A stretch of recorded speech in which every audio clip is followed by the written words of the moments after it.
दोस्तों, कौम लूत जिन्होंने ऐसी बुराई को इजाद किया जो इनसे पहले दुनिया में किसी कौम ने नहीं की थी, ऐसी बदकारी जिसकी मिसाल तारीख में कहीं नहीं मिलती। इस कौम ने ऐसा क्या काम किया और उसका क्या अंजाम हुआ, देखते हैं इस वीडियो में। हजरत लूत अलैहिस्सलाम अल्लाह के एक बरगज़ीदा नबी थे।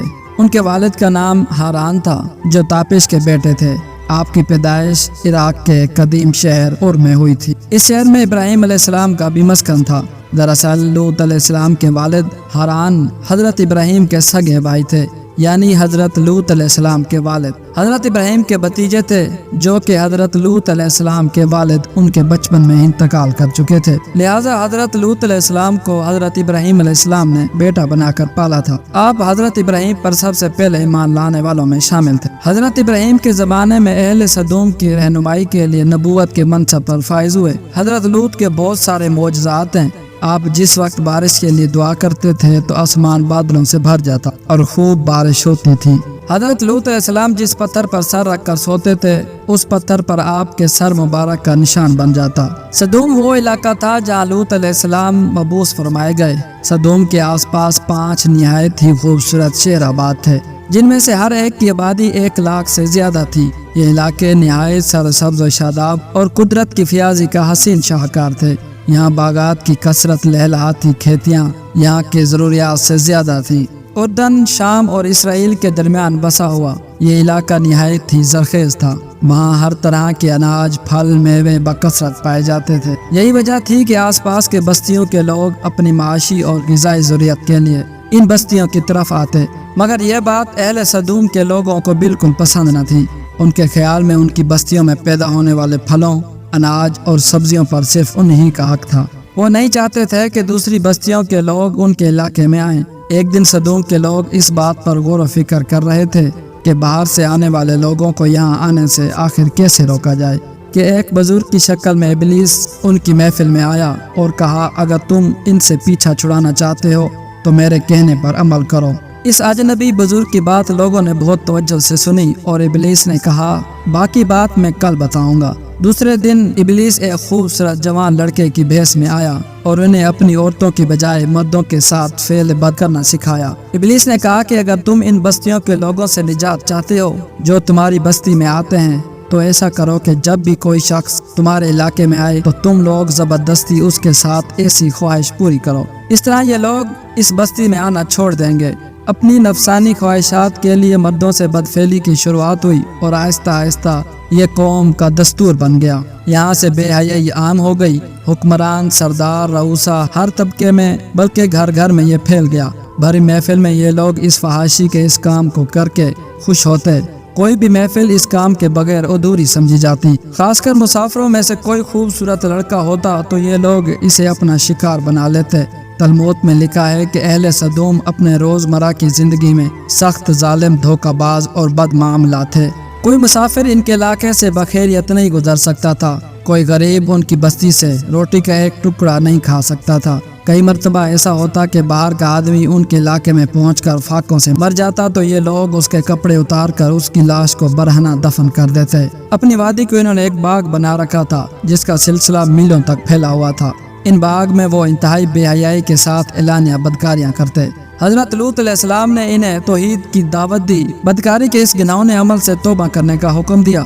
हजरत लूत ने कहा कि तुम ये क्यों करते हो? क्या तुम औरतों को छोड़कर लज्जत हासिल करने के लिए मर्दों की तरफ माइल होते हो? हकीकत यह है कि तुम अहमक लोग हो। तो फिर हजरत लूत अहले सदूम को दिन रात वाज और नसीहत करते, लेकिन इस कौम पर इसका कोई असर न होता, बल्कि वो फखरिया अंदाज में यह काम करते। इन्हें हजरत लूत का समझाना भी बुरा लगने लगा। लिहाजा उन्होंने साफ साफ कह दिया, अगर तुम हमें इस तरह बुरा भला कहते रहे और हमारे कामों में मुदाखलत करते रहे तो हम तुम्हें अपने शहर से निकाल देंगे। हजरत लूत ने नसीहत और तबलीग का सिलसिला जारी रखा। लिहाजा एक दिन अहले सदूम ने खुद ही अज़ाब इलाही का मुतालबा कर दिया। अल्लाह ताला ने अब तक इनकी इस बदतरीन अमल फहाशी और बदकारी के बावजूद ढील दे रखी थी, लेकिन जब उन्होंने हजरत लूत अलैहिस्सलाम से एक दिन कहा कि अगर तुम सच्चे हो तो हम पर अजाब ले आओ, लिहाजा इन पर अजाब इलाही का फैसला हुआ। अल्लाह ने अपने खास फरिश्तों को दुनिया की तरफ रवाना किया یہ فرشتے دراصل حضرت میکائیل، جبرائیل اور اسرافیل علیہ السلام تھے۔ پھر یہ فرشتے حضرت لوط علیہ السلام کے گھر تشریف لائے۔ حضرت لوط نے جب ان خوبصورت نوعمر لڑکوں کو دیکھا تو سخت گھبراہٹ اور پریشانی میں مبتلا ہو گئے۔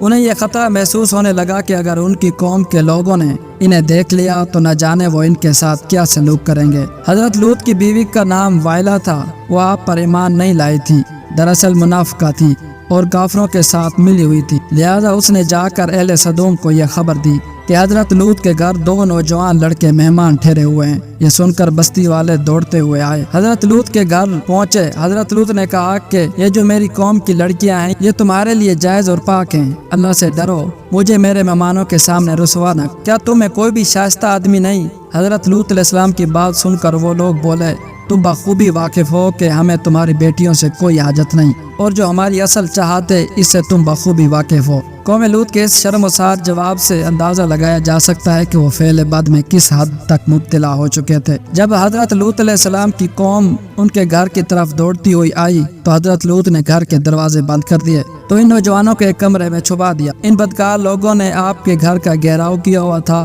اور ان میں سے کچھ لوگ گھر کی دیواریں پر بھی چڑھنے کی کوشش کر رہے تھے۔ حضرت لوط علیہ السلام اپنے مہمانوں کی عزت کے خیال میں بہت زیادہ گھبرائے ہوئے تھے۔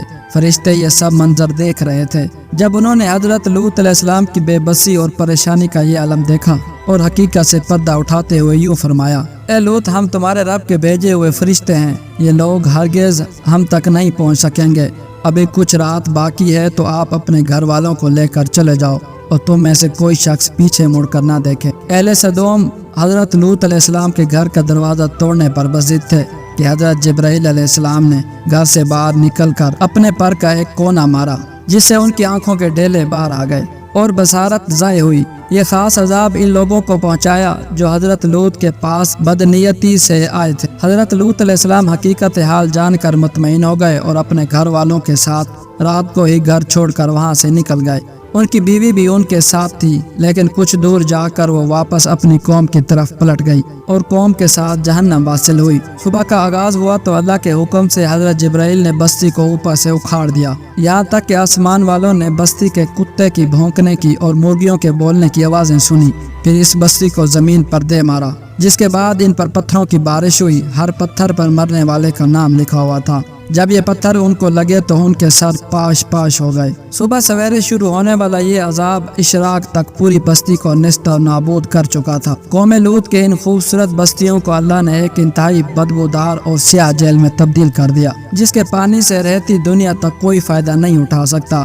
سمندر کے اس حصے میں کوئی جاندار مچھلی، مینڈک وغیرہ زندہ نہیں رہ سکتے، اس لیے اسے ڈیڈ سی یعنی بحر مردار کہا جاتا ہے، جو اسرائیل اور اردن کے درمیان واقع ہے۔ ماہرین آثار نے 10 سالوں کی تحقیق و جستجو کے بعد اس تباہ شدہ شہر کو دریافت کیا تھا۔ تحقیقات سے یہ پتہ چلا تھا کہ اس شہر میں زندگی بالکل ختم ہو چکی ہے۔ شہر کے راستے اور کھنڈرات کو دیکھ کر آرکیولوجسٹ نے یہ اندازہ لگایا کہ جب یہ شہر تباہ ہوا تو اس وقت لوگ روزمرہ کے معاملات اور کاموں میں مشغول تھے اور یہاں زندگی اچانک ختم ہو گئی تھی۔ اہل سدوم جنہیں پتھر بنا دیا گیا تھا، ان کے بت ابھی تک بحر مردار کے پاس موجود ہیں، جو لوگوں کے لیے ایک عبرت، اور آج یورپی ممالک میں انسانی آزادی کے نام پر اس بدکاری کی اجازت دی جاتی ہے اور اس فحش عمل کو باعث فخر سمجھا جاتا ہے۔ مگر حقیقت یہ ہے کہ ہم جنس پرستی بالکل فطرت کے خلاف ہے، جس سے انسانی معاشرہ تباہ و برباد ہو جاتا ہے۔ روایتوں کے مطابق ایک مرتبہ حضرت سلیمان علیہ السلام نے شیطان سے پوچھا کہ اللہ کے نزدیک سب سے بدترین عمل کیا ہے؟ ابلیس بولا، جب مرد مرد سے بدفعلی کرے اور عورت عورت سے خواہش پوری کرے۔ حضرت ابن عباس سے روایت ہے، رسول اللہ صلی اللہ علیہ وسلم نے فرمایا، ہر اس شخص پر اللہ تعالیٰ کی لعنت ہے جو قوم لوط والا عمل کرے۔ اللہ حافظ۔